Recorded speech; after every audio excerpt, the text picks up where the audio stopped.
Afternoon, morning, evening, wherever you are in the world, welcome to Football with Brownie. Hope you're well, keeping safe, keeping each other safe, and spreading that love right across the big bad world.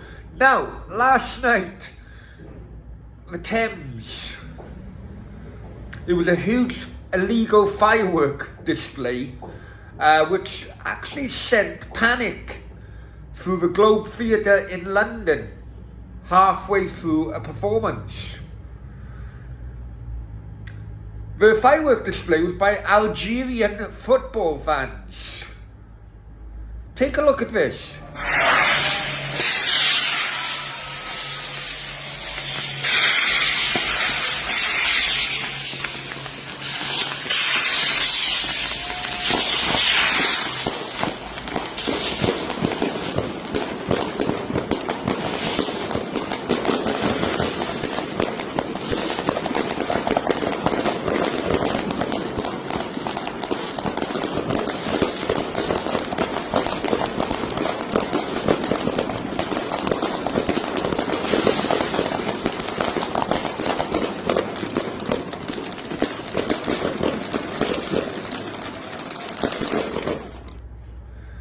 Then, while I'm looking on social media, it turns out it wasn't just London.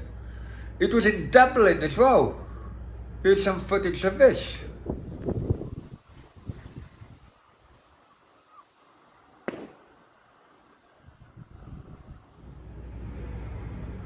Now, I don't know why the Algerian football fans were doing this celebration. Maybe you guys can help me out in the comments below, and please like, share, subscribe. Until next time, adios, bye bye.